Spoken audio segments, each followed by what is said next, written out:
So the reason why I ask, are you in a relationship? Because we get that request a lot. Okay. And as we get those requests, usually in the Western world, the answer is yes or no, because it refers to a relationship with a significant other or a partner.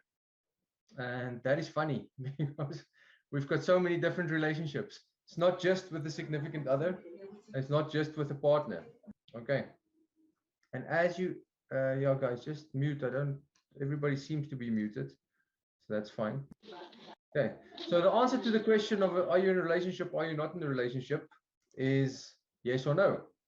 But in the Western world, as I said, it usually represents a significant other. So that's why you say no. If you're not in a relationship with a life partner, you say no. If you're in a relationship with a life partner or somebody close to you, then you say yes, which to me was quite an eye opener, because we've got relationships with everything and anything around us. Okay. From animals to nature to you name it, food. So we're going to discuss a little bit about relationships and the dynamic of relationships and the wisdom of relationships, because you cannot really gain wisdom any other way by going through your relationship dynamic, because they are the worst things in the world and they are the best things in the world. They can be the most destructive, they can be the healthiest, they can bring you the most joy, they can bring you the most sorrow. Okay, so relationships are actually what we are here for on this planet. Okay, and if we just have a relationship dynamic with one-to-one person, hence the question, are you in a relationship? So if we narrow down relationships to just you and one person, that special person, especially in the West, we've been, I don't know how we've been programmed, but there's like the soulmate, and you want to use this person special, and you only have this one person for your life, and is this your person? But that rarely happens. It's rarely happens that somebody finds their soulmate and they stay together forever. Okay, because forever is quite a long time, and relationships fade, relationships go, but it's the heartache and the pressure and the sadness that those relationships cause that causes people to shut down. And in those relationships, when they shut down, it is not a nice thing, because your life is so much more than just that relationship. Although it feels like, I don't know who of you here has been heartbroken before, but that heartbrokenness feels like the whole world collapses. It feels like the whole universe is now shut down and you are going to die, and this is terrible. Okay, but it is not the reality. It's not the case. It just feels that way. Okay. Now, I don't know if you guys have ever heard of imago therapy, where you have relationship therapy, and one of their go-to things is that you attract a partner in your life to help you heal the wounds that you had as a child. So if you have a significant other, say if you've got a boyfriend, girlfriend, partner, whatever, doesn't matter what sexual relations you have, but if you have a partner in your life, they're going to press buttons to help you heal certain childhood traumas and certain childhood things that you couldn't cope with. Now, I found that very fascinating, because when I've worked with couples and individuals, it is actually quite accurate, because in those realms of relationships, buttons get pressed. Okay. And buttons. Erika's dog is like happy to see her. Very funny. So in those relationships dynamics, it is important to understand that the bigger the hurt, the bigger the lesson that you need to learn, okay, for certain things. And it is actually very, very important, very crucial that you understand your relationship dynamics with other people. Now, just imagine you've got a brain, right? You've got a communication system, you've got values, you've got perceptions, you've got all these things wrapped into the person that you are. Now, if I take 4 of you, only 4, and I go put you in front of a color and I ask you to describe that color for me, you'll more or less know it's yellow, or it's blue, or it's black, or it's brown. You can more or less discuss the color or describe it. And there was an interesting study that was done surrounding colors and people's perceptions. If you take a color and you put it on the chart and you get the decimal code for that chart, or the hexadecimal code for the color, people will describe yellow in totally different ways. If they take 1,000 people and they describe it and they put it on the chart according to the hexadecimal values, those values change. So our brains see yellow, but each of us see yellow differently. That is very weird. Okay, because now we all say, ah, this is yellow. So now I can't say that what if I see something as yellow, is it the same yellow as you see? And the reason being is your brain's perceptions and your brain's ability to see things rests solely on how you were raised, what your values are, and what you actually see. So the physical act of seeing is different for everybody. Now imagine you've got that, and now you go into a relationship. I'm just using the colors thing as an example because that's quite a nice example. Now you and your partner agree that that's yellow. How the hell do you know it's true? How do you know that what your partner's yellow that they're seeing is the yellow that you're seeing?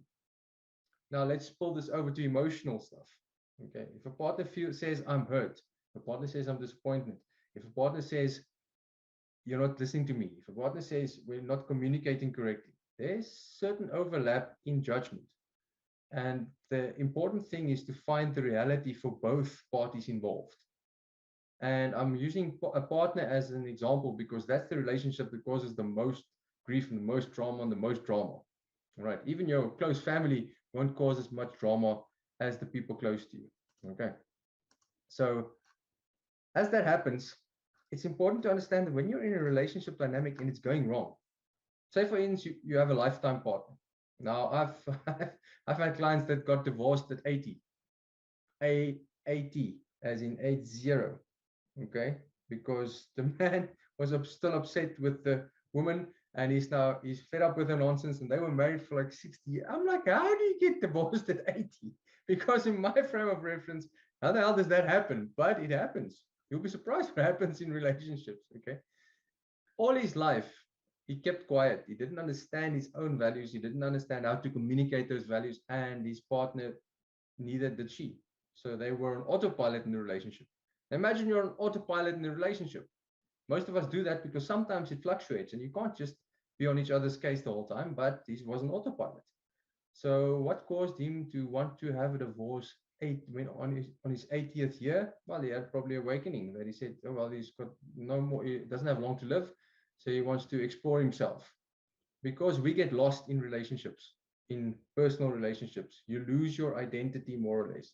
And it's funny because couples who stay together have the same patterns, they have the same reactions, they sometimes have the same things they do. That is not conducive to growth in a relationship. Okay. And it sounds a bit harsh, but it is funny because you use the example of two pillars. If two pillars are close together and they have to support a structure, it's way stronger putting them apart and having them support the structure, giving distance. Now that distance in relationship equates to boundaries. Right. So boundaries in relationships are important. Where do we learn boundaries in relationships? Where's the first thing? Families, right? So the people who raise you and the people who give you or teach you values and the people who give you comfort, discipline, growth, lessons. Usually it's the family dynamic that starts with. Now, if your family dynamic does not respect boundaries and they don't even know what boundaries are, how the hell are you going to learn them? How the hell are you going to implement them? It's going to be a physical impossibility. Okay, so the space in between those two pillars example that I used, those are boundaries. Now you get healthy and unhealthy boundaries. What's the difference? Unhealthy boundaries are based on fear and ego. Okay, because fear and ego are two massive things that destroy a relationship. And you'll be amazed how much that is, because when people communicate and the buttons are being pressed, they cannot communicate with loving intent. They communicate from a fearful place and from an egotistical place. So that those boundaries that are created within fear and ego, they're unhealthy boundaries. They're not good for anybody. Okay, but sometimes we don't even know that we do that. So healthy boundaries are based on a healthy self-value system where your values are aligned, you know who you are, you know what you want, and you can communicate that in a loving and kind way. If you can communicate boundaries in a loving and kind way, you've achieved greater success than most people do on this planet. Okay, because if somebody crosses your boundaries, let's take an example. Well, we're all in South Africa, right? Yes, we're all in South Africa. Somebody breaks into your house and you say, hey, man, hello, what are you doing here in my house? I don't want you here. There's specifically a window and a door. You shouldn't be here. That's communicating boundaries in a calm way. But that's a silly example. But it's just an example that will hit home. Okay, so if somebody crosses your boundaries, it's the same as somebody breaking into your house. We've got doors and locks and keys on the house for a reason. We don't want people to come into our space that's not invited. Okay, now it doesn't matter how close you are to a partner. If you're going to dig deep enough, there's going to be a value difference and a perceptual difference in the two partners. Okay, the most loving people, when they go deep down, they discuss really deep things, they'll disagree on things, and that's okay. When that disagreement becomes toxic or angry or abusive, then it's a red flag. And it's like, okay, what in you must change for you to understand and be calm about your partner's behaviors and boundaries? All right. Now, that's just partner relations. What about families? Family dynamics. Because you've got a relationship with a partner. Some of you, yes, some of you know, like you answered in the questions. But you do have relationships. You've got relationships with family. Okay, you've got relationships with the person who puts petrol in your car, even if it's for that split moment or just for half an hour or for 5 minutes or for whatever how long it takes. You've got a relationship with people around you. And if we look at the definition of a relationship, all right, it says the way in which two or more people or things are connected, or the state of being connected. There's a trend here, connectivity. Relationship equals connectivity. Who are you not connected to on this planet? With the things that's been happening over the past it's almost 3 years, eh? With the things that's been happening over the past 3 years, we're all very connected. The world changed instantly.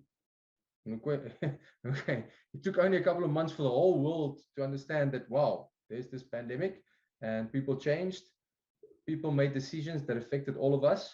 We weren't even privy to what the decisions were, but it affected us. We're all very much connected on this planet.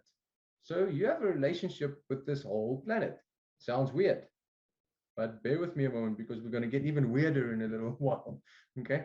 So if you have a relationship with this whole planet and you make one person your world, okay, and I hear that a lot, oh, this person is my world. It sounds nice. You can tell the person how important they are to you, but if you make a person your world, is that realistic? Or is that just a fantasy? Right. And it's in the fantasies that we get hit the hardest. Because with reality, if you have like Erica and a dog, she's got a relationship. Her dog is loving her to bits at the moment. Okay. And if you have an animal, they will love you to bits. You've got a relationship with that animal. If you lose that animal, your heart's broken. It's not nice to lose animals, especially if you have an affinity to them. Just the same way, what is your relationship like with your body? What is your relationship like with your mental state? What is your relationship like with your spiritual state? What is your relationship like with your financial situation? You've got relatability issues with these things. And if you ask it from that point of view, it becomes a totally different ballgame. Okay. How do we improve relationships surrounding these things? Communication. Communication is the only way. But communication, again, if it's based on fear, if it's based on ego, that communication becomes totally miscommunicated, so to say. So if you want to find wisdom out of relationships, even the worst relationship that you've had in your life, people can grow from. I've experienced this over and over again in my practice. Okay, the subconscious can make sense of something that happened in relationships.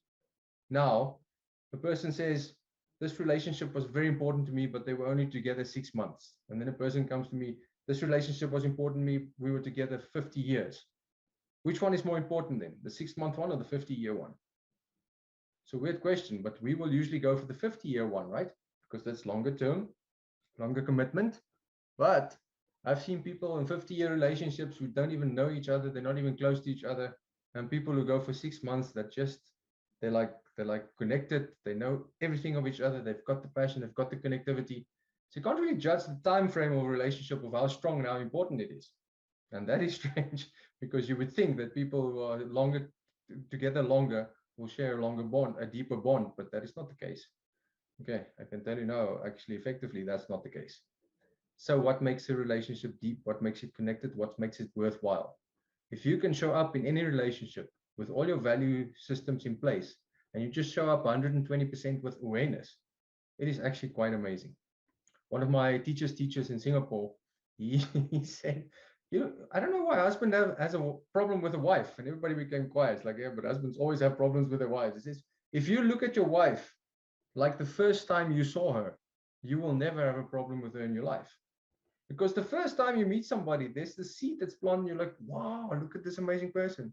They're just pretty, they're handsome, they're sexy, they're everything you want in a partner. And then just those hormones go, wow, hello, you can do no wrong. Okay. And when you're in that state, how much wrong can your partner do?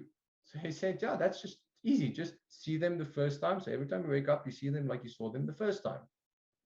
Easier said than done, because we get into habits, we get into judgment, we get into preconceived ideas of what the other person is thinking or may not be thinking. Even if you know a person so well that you end their sentences like it's advertised in the movies, you don't know a person well enough to make decisions about them. It's impossible. Okay, you have to ask, you have to have the communication. But if you're not used to asking the difficult questions for yourself, how in the hell are you going to ask it to someone else, or ask it about someone else? Okay, it's very important to have a relationship with yourself first.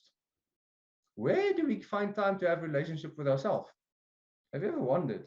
Because you get born into a family, you learn up to 95% of your survival skills emotionally up to the age of 7. Now what?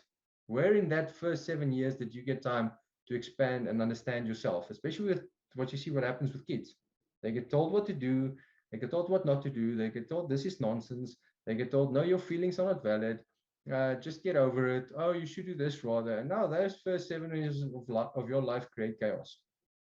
But luckily, the intelligent universe that we live in brings partners along your way, and family members and people and friends that will press those buttons and go, hey, you forgot about this.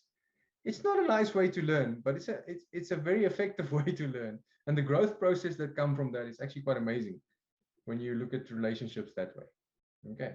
So first of all, wisdom in relationships, to find it, you must actually know who you are, what you want, who you want to be, and who knows that on this planet these days? Very few people. Okay. It's like, what do you want? Money. Good. What for? I don't know. I just want a lot of money.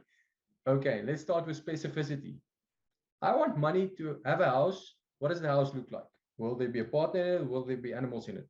No, I don't know. We'll discuss that when we get there. I'm like, how can you discuss that when you get there? It's important to be specific, at least 1, 2, or 3 points that your mind can grasp on what you want for yourself. Then you can ask yourself what you want in a relationship.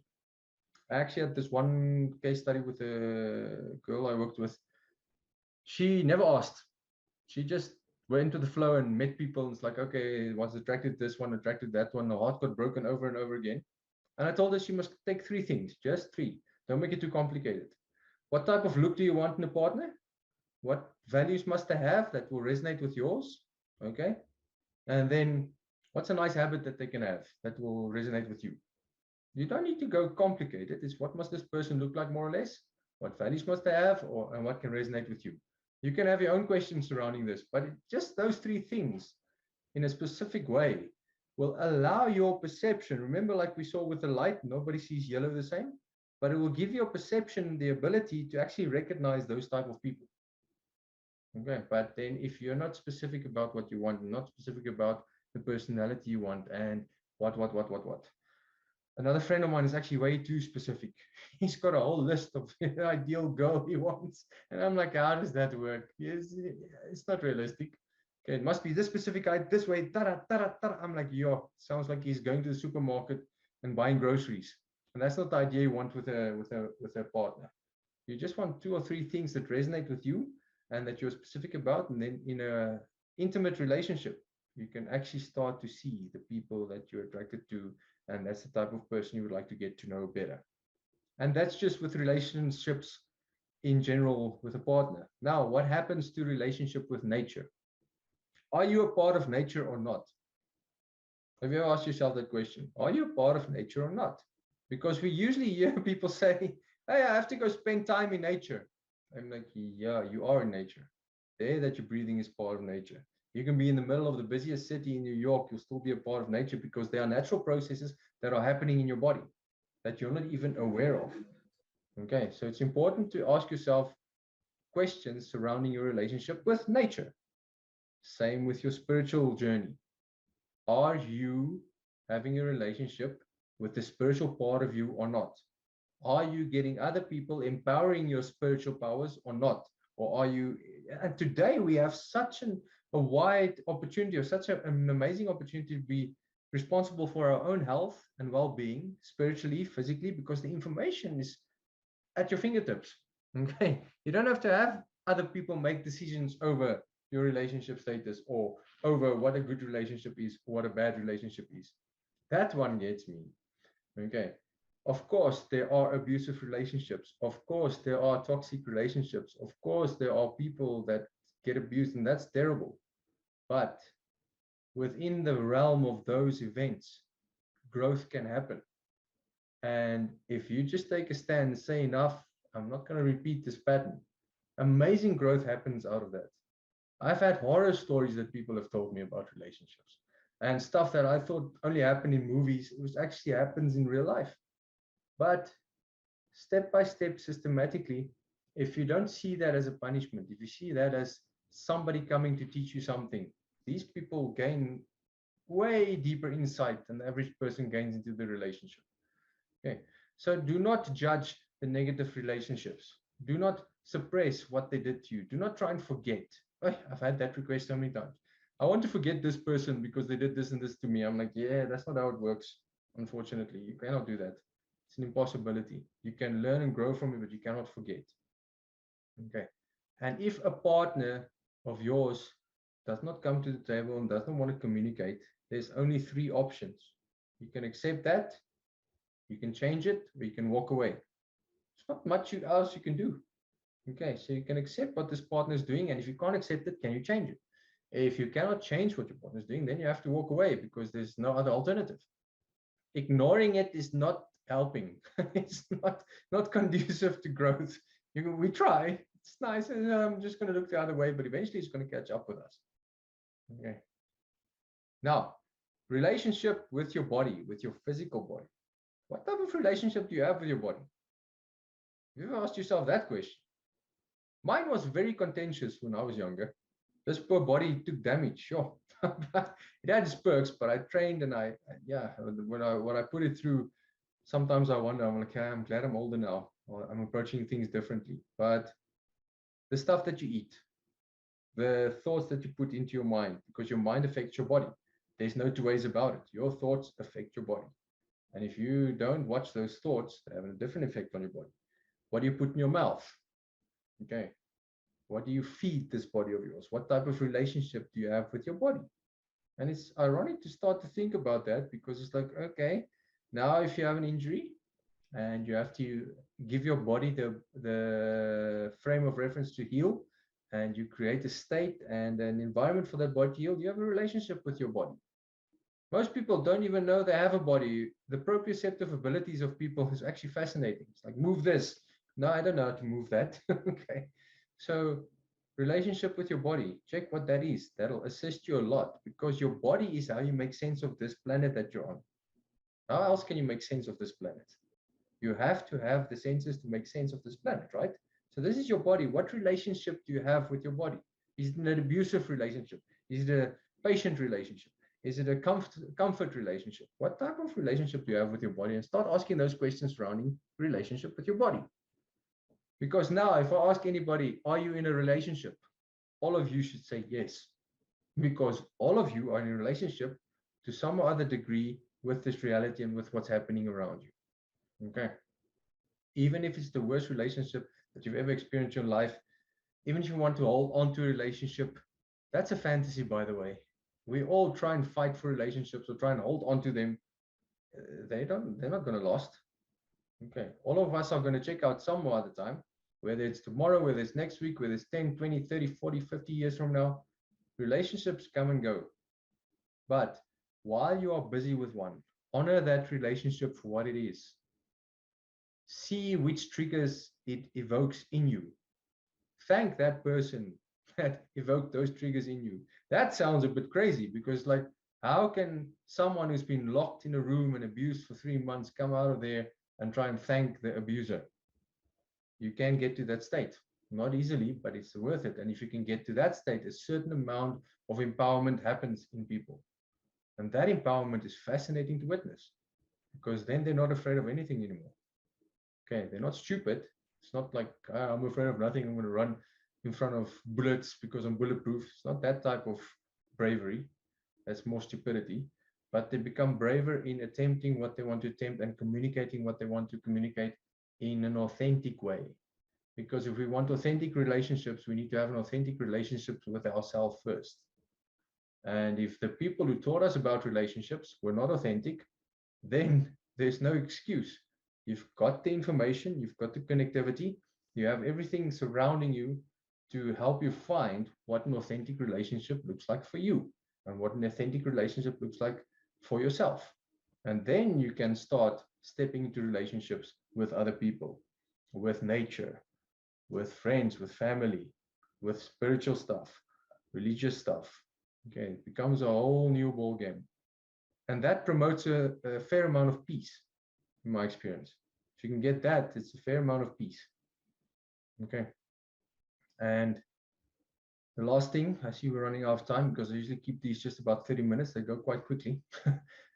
There's a teacher called Ram Dass. He passed away now. His name used to be Richard Alpert. Now, one of my teachers actually was one of his students. And Ram Dass got a stroke. And his quote was, always love, serve, remember. It's like love everybody, serve everybody, and remember God. Or whatever God shows up as universal energy. Just depends what your frame of reference is. But this Ram Dass, when this other teacher of mine went to visit him in Maui, where he lived, he said Ram Dass was sitting there and they were discussing very deep things, spirituality, love, all these things that bothered him. And Ram Dass looked at him and he said, listen, do you like my wall? Because you were sitting next to this wall. And this teacher of mine looked at him and said, sure, Ram Dass, it's a wall. But yeah, and he says, no, but really, do you like my wall? He thought Ram Dass was fleeting it. And he said, but do you love my wall? And this teacher goes, what the hell is he on about? Do I love it? Yeah, it's a nice wall, but love it? And he says, yes, love the wall. And I'm like, yes, that sounds a bit strange. But if you have a relationship with everything around you like that, love and gratitude, things start to change for you, the way you see things. Okay. That bed or chair or table that you're sitting at now, who made that? Where did it come from? Okay. Well, what would you do without that table in this present moment? What would you do without the chair that you're sitting on? What would you do without the clothes that you're wearing? Can you love those things that you wear? And can you be grateful for them? Can you love the chair that you're sitting on? Can you be grateful for a chair? I've got a very uncomfortable chair I'm sitting on at the moment, but I love this chair because it's been coming with me for quite a long time through my ups and downs, and I'm keeping to this bloody chair. It's almost falling apart, but it's my chair. I like this chair. It's like, yoo-hoo. Okay. So it's very interesting to start acting, or not acting, starting to become aware of what's happening around you. And even that guru that said, do you love my wall? He had a quote that says, you think you're enlightened, go spend a week with family. And I'm like, yep. Doesn't matter what type of guru you are, doesn't matter how much peace you have. If you spend a week with family, buttons are going to be pushed. It's just the way it is. But those buttons have a reason. If you find that reason, you can grow from it. Life will be a different ball game for you. Okay. So our half an hour is up. If you have any questions, you're welcome to put them in the chat box quickly. I'll just check here if there's anything you want clarity on. But please be reminded that when somebody asks you, are you in a relationship? It is not a yes or no answer. It is always a yes answer. Because there's no way in hell you're not in a relationship with something around you in the universe. Okay. Even if you're alone in the loneliest part of this most deserted desert, you're still in a relationship with your environment until you die. But that's a whole nother ball game for another evening. Okay. So yes, if you don't have any questions, I would like to thank all of you for joining me tonight. These 4 weeks intervals actually go by quite quickly. It's the 27th today. So we'll have another Wednesday session like this at the end of August. Yeah, end of August. Wow, the year's also coming to an end almost. Sure, time flies. But please be patient, be very patient with your relationships, especially. Approach your relationships authentically with vulnerability and honesty. And the people who abuse the vulnerability and honesty, you learn how to say no to, and then you learn how to avoid those relationships. Yes, I will make a recording available, Fenter. I don't know what your name is, Fenter, but I will make a recording available and post it on the group. In any case, you can have a look at it. I just edit out some of the bits and then see what the quality is, because I'm editing out all of the screens, and then you can just see my face and you don't see anybody else who joined the session, because I don't think it's anybody's business. So yes, you will have availability. And yes, if there are no questions, I hope you have a very, very good evening. I hope your relationships build you and don't break you down. And even if they break you down, they can help you grow. Okay. Ek het eintlik baie vrae. Well, then shoot one. Maybe somebody will ask one question, pick one. Okay. And say, ek het baie vrae. Wat sal die eerste een wees? Heinz?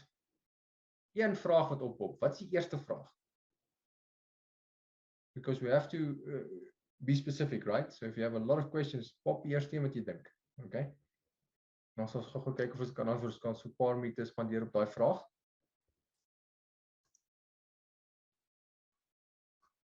Okay, and as jy eintlik te veel vrae het, you're welcome to contact me, not on the group, but send it on a personal message, and then I'll answer the questions.